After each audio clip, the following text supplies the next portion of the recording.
Okay, so going back to the baby study, but this time we're gonna do a one-tailed test. And the only difference, the main difference with that is are the hypotheses step one. So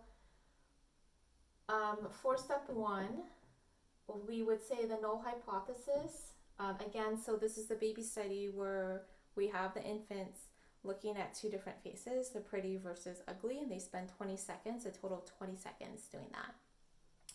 So the null hypothesis, if they spend an equal amount of time looking at both pictures, then that would be split up into 10 seconds. There's no difference in whether or not they prefer the prettier face or the uglier face.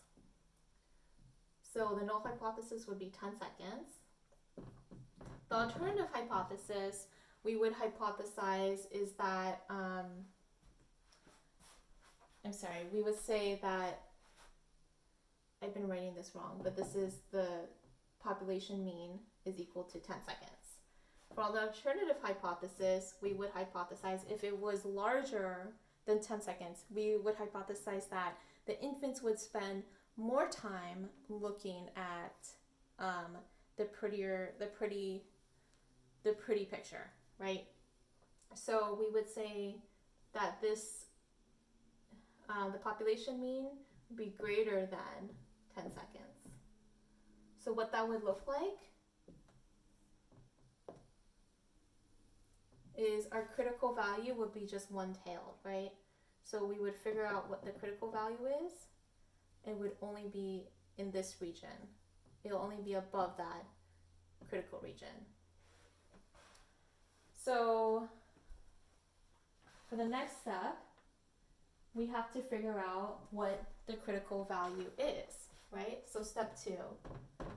And in my slides, this is starting, so these slides start at slide 59.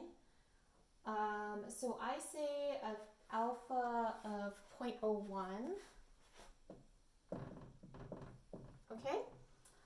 So again, we use our critical T table, right? So the first column is degrees of freedom. The left three columns after that are referring to one-tailed tests. So I am looking at an alpha of 0.01. I know that, so I calculated this earlier. So our degrees of freedom is n minus 1, which equals, and I wrote this down from a previous slide. So it's the sample size minus 1, which is 8. Okay? So we go down to a degrees of freedom of 8 and a critical value of 0.01. And what I get is 2.897.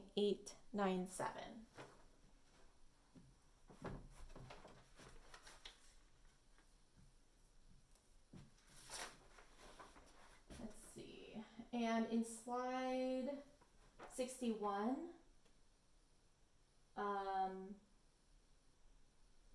this was done with a different critical region. So I'm using a different critical region than what's in the slide.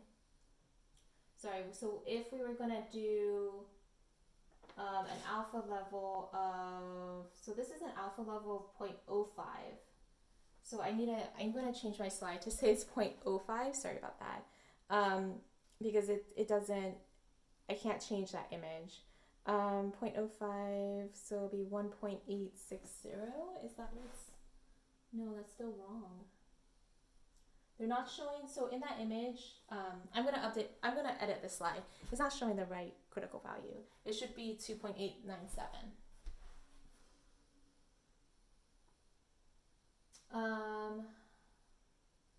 Okay, so we already calculated the t-value in for a 2-sample test. We already calculated the t-value. So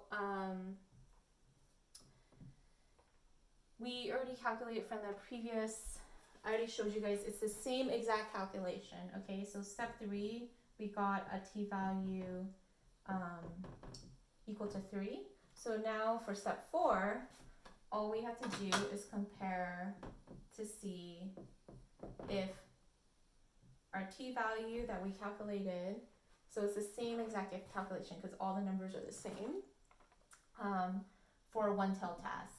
So yes, it looks like we would, since the t-value is greater than, it will fall in this region. We would say we would reject the null hypothesis. Okay?